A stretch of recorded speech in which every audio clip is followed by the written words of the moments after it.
15 দিনের আবেদন, ছুটি পেলেন 49 দিন। ইসলামী ব্যাংকের এমডিকে নিয়ে এ কেমন রহস্য? দেশের ব্যাংকিং খাতের সবচেয়ে আলোচিত প্রতিষ্ঠান ইসলামী ব্যাংক বাংলাদেশ পিএলসি কি আবারও বড় ধরনের অস্থিরতার মধ্য দিয়ে যাচ্ছে? যেখানে একজন এমডি মাত্র 15 দিনের ছুটি চাইলেন, সেখানে ব্যাংক পর্ষদ তাকে বাড়িয়ে দিলেন প্রায় 1.5 মাসের বেশি ছুটি। 15 দিনের আবেদনে 49 দিনের মঞ্জুরি। এটি কি শুধুই বিনোদন ছুটি, নাকি ব্যাংকটির শীর্ষে নেতৃত্ব বড় কোনো পরিবর্তনের আগাম সংকেত?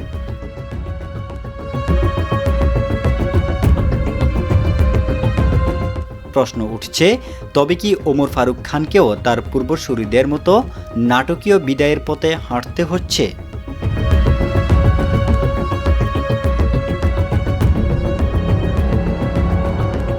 ইসলামী ব্যাংকের অন্দরমহলে এই মুহূর্তে এক চরম নাটকীয় পরিস্থিতি বিরাজ করছে।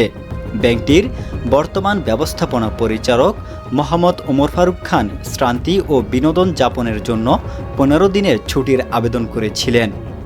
কিন্তু আজ পর্ষদ সভায় সিদ্ধান্ত এলো সম্পূর্ণ ভিন্ন। তাকে আগামীকাল থেকেই 31 মে পর্যন্ত দীর্ঘ 49 দিনের ছুটিতে পাঠিয়ে দেওয়া হয়েছে। এই দীর্ঘ অনুপস্থিতিতে এমডির চলতি দায়িত্ব দেওয়া হয়েছে অতিরিক্ত ব্যবস্থাপনা পরিচালক মোহাম্মদ আলতাফ হোসেনকে।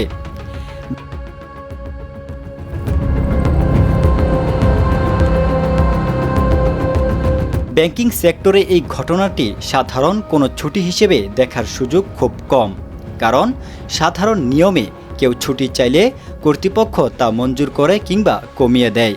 কিন্তু আবেদন করার সময়ের চেয়ে কয়েক গুণ বেশি ছুটি দেওয়ার ঘটনা প্রশাসনিক ভাষায় বড় কোনো ইঙ্গিত হিসেবেই ধরা হয়। বিশেষ করে ওমর ফারুক খানের নিয়োগের ইতিহাসটি লক্ষ্য করলে এই রহস্য আরও ঘনীভূত হয়। 2025 সালের 3রা আগস্ট তিনি যখন এমডি হিসেবে দায়িত্ব পান, তখন ব্যাংকের ভেতরে অনেক সমীকরণ ছিল। তার আগে মোহাম্মদ মনিরুল মাওলাকে অনিয়ম ও জালিয়াতির অভিযোগে সরিয়ে দেওয়া হয়েছিল। ওমর ফারুক খান 1986 সাল থেকেই এ ব্যাংকের সাথে যুক্ত। মজার ব্যাপার হলো, বিগত আওয়ামী লীগ সরকারের সময় ডিএমডি থাকাকালীন তাকে জোরপূর্বক পদত্যাগ করানো হয়েছিল। ক্ষমতার পট পরিবর্তনের পর তিনি আবারও বীরদর্পে ফিরে আসেন।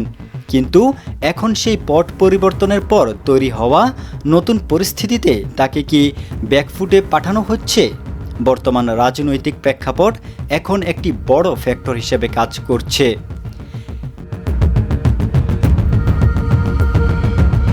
বিএনপির নেতৃত্বাধীন সরকার ক্ষমতায় আসার পর থেকেই ইসলামী ব্যাংকের পর্ষদে বড় ধরনের সংস্কার শুরু হয়েছে।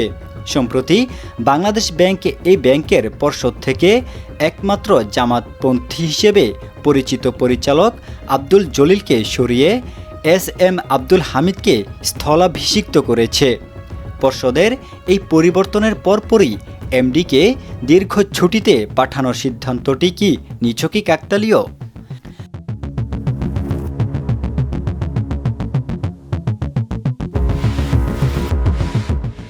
2017 সালে এস আলম গ্রুপের হাতে ব্যাংকটির নিয়ন্ত্রণ যাওয়ার পর থেকে যে বিতর্কের শুরু হয়েছিল, 2024 সালের অগস্টের পর তা ভিন্ন মোড় নেয়।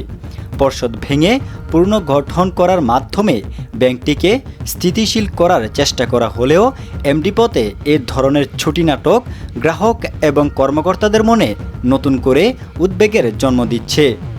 একজন প্রবীণ ব্যাংকার হিসেবেও ওমর ফারুক খানের এমন দীর্ঘ ছুটি কি সম্মানজনক বিদায়ের প্রস্তুতি, নাকি ব্যাংকটির নীতি নির্ধারণী পর্যায়ের বড় কোনো দ্বন্দ্ব তৈরি হয়েছে? ব্যাংক খাতের অভিজ্ঞ মহল মনে করছে, ভারপ্রাপ্ত এমডি নিয়োগের মাধ্যমে সম্ভবত স্থায়ী কোনো পরিবর্তনের বীজ বপন করা হচ্ছে।